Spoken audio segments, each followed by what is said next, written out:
Mason Mount has been given the hallowed number 7 shirt at Manchester United. He becomes the latest in a long line of players to have worn the coveted 7 shirt. Side note, interesting fact, for some people might not know, persistent squad numbers is what it's called, were only introduced in the 93-94 season, at least in England.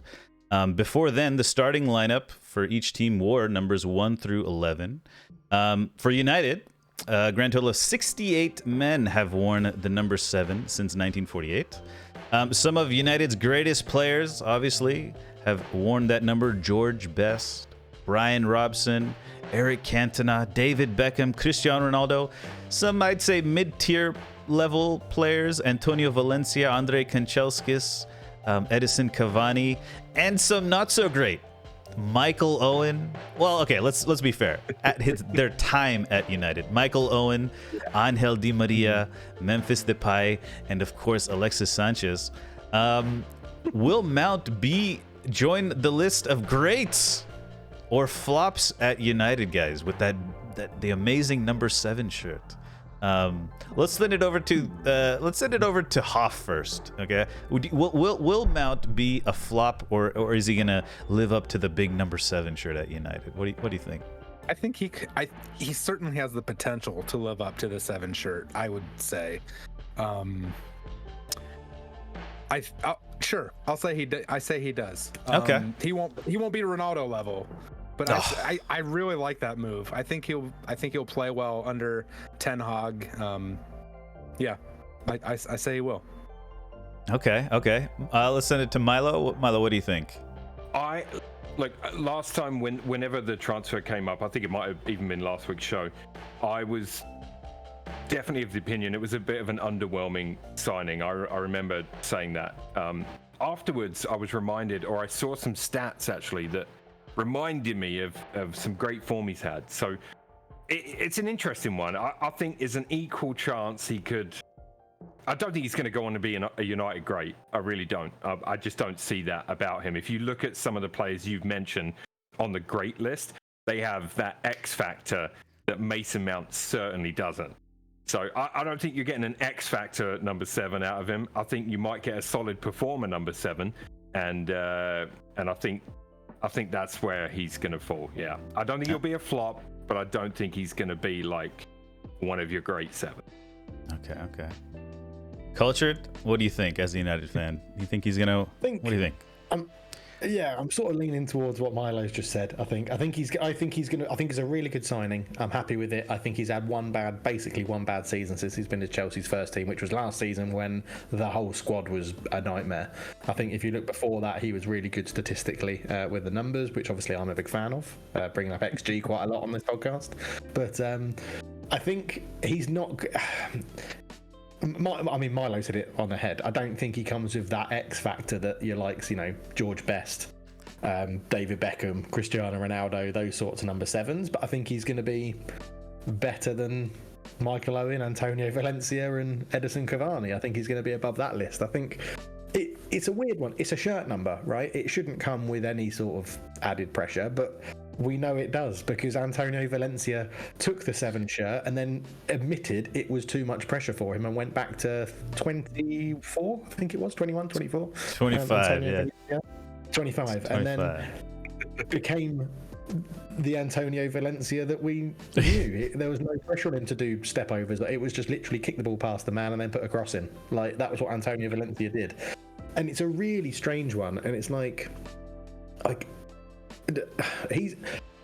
he knows what comes with it, and I like his self-confidence to say he can pull it off. I like the fact that he's obviously gone there, known that number's available, and asked for it. And obviously there's that video doing the rounds of him imitating, I hit my free kicks like this because this is how Cristiano Ronaldo did them, where he hit the valve and then he scores a free kick. So he's like 12 years old or something. Comes with it. He knows what pressure he's going to be under in that shirt, but I do think he's lacking that X factor to be a world beating number 7 for Man United. But I think he's going to be good. I think it's a good signing. I'm happy with it. Gives us options all across the front 3 behind the striker. So, but Can I ask if he did a video hitting the valve and the ball like Ronaldo, like you were saying, why on earth did Sanchez play the piano in the stadium? What was that all about? Like, I have no idea. Number 7. As a new number 7. To this day, that still confuses me, Milo. That I think it confused me when I first watched it, and I thought, that's a bit different. It's all right. Yeah, I mean the shirt numbers baggage that you're talking about, by the way, like some shirts come with baggage. No, I wouldn't say pressure. Maybe a little pressure, but it's part pressure, part baggage. Do you know what I mean? Yeah, I know what you mean. I think the pressure comes from the fact that there is a video of him hitting a free kick like Ronaldo, and he says, "I watch Ronaldo, and this is how I like to do it." And now he's taken on Ronaldo's old shirt number. I think, a mix of baggage and pressure. I think you're right. I mean, I'm trying to think of. So from an Arsenal point of view, who took the 14 after Henry? Because that would have been Theo Walcott. Theo Walcott. Yeah. Okay. And now Eddie Nketiah's got it. But the thing is, the 14 wasn't historically like a number. No. It's only Right. Thierry that's made it. So for me, it's like a young kid that watched him play is going to be like, man, I'd love to wear that 14 shirt. And to me, you're going to have some hits and misses with your shirt numbers. And I think Cartwheel's list that he read out basically sums that up perfectly. Maybe not even misses is harsh, but like they're not going to live up to it quite as much as other players, and that's just because over the years you're going to have some players that work out and some that don't.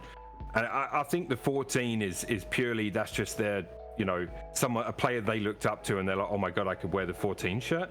If clubs want the numbers to be that special, you'd have to start retiring jerseys, which they're not going to do. We're not going down that road.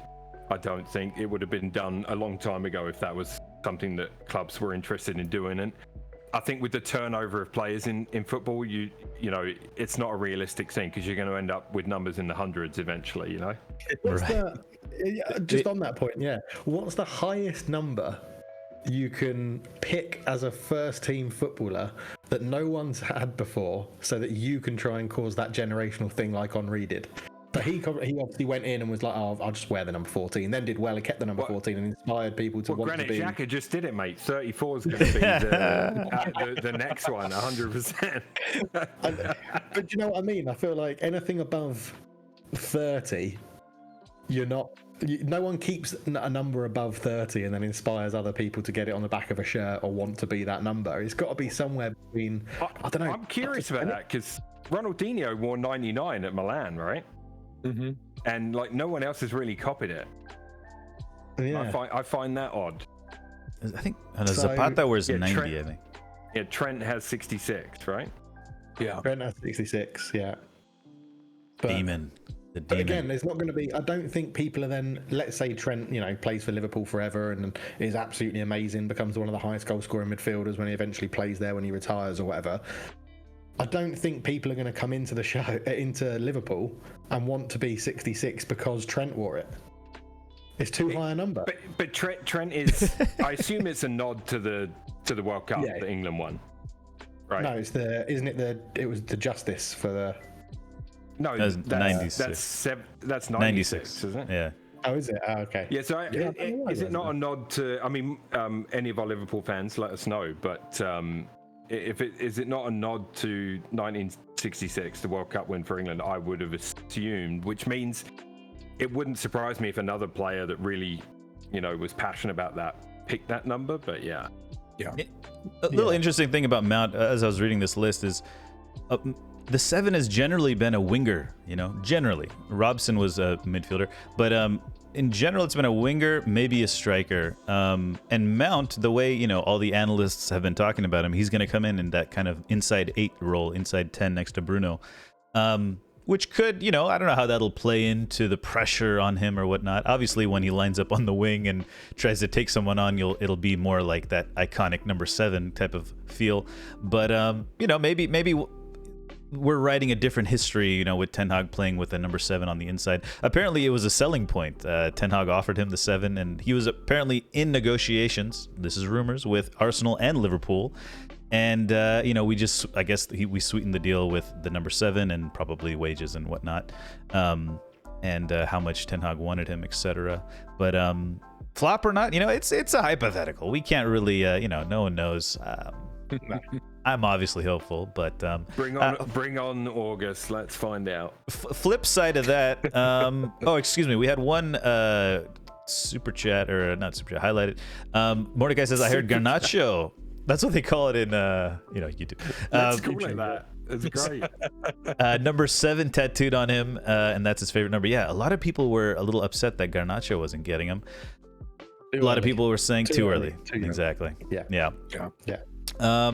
Flip side of this Mount move, is he a traitor? Will he go down as a Chelsea traitor? Is this too far? You know, born and bred Chelsea. He's not like a Chelsea legend, is he? I mean, he's just like he's academy, and he's been there since he was like 4 or 5. Yeah, but it's not like it's not like, you know, if John Terry went to Man United at the peak, sort of the peak of his career, I could see people calling him a traitor, right? Mount, I don't think he's. I don't. Yeah, I mean, what do you think? I don't think so. Chelsea fans try to find the slights anywhere they can. I don't think that's out of bounds to say. Yeah, it's just I don't know. I feel like there's not much to that. Yeah, if he had been there longer, I just don't think he was there long enough for the senior team. He just wasn't making an impact for the senior team long enough. If it was 5, 6, 7 years, okay, there's a little more credence to that argument. But what, 3, 4 years? I don't think so. It's young enough, yeah. I also think there's an element to this a bit similar to Kai Havertz, and I'm not putting Havertz and Mount in the same sort of Chelsea legendary bracket, but I think there's this thing of the Havertz deal and the Mount deal. They pretty much came out of nowhere. There was minimal rumours about these players moving out of Chelsea. So therefore, I see it as that Chelsea offered these players out. So I don't think you can say Mason Mount's a traitor, because I reckon they were told, we don't. Yeah. You know, you might not be in our first team plans under the new manager. We need the money. We're gonna try and cash in on you. So that's not Mason Mount's problem if he was told you're gonna leave, and then he just picks the best club that goes in for him, or the best option. And that's what I think happened with Havertz as well. I think they were just told, we can't guarantee you the football you want next year, so we're gonna sell you. Yeah. Stefan says he was there for 17 years and he rejected a contract offer at Chelsea. They see him as a snake now. Yeah, it's possible. Very possible. Who don't they see as a snake is what I want to know.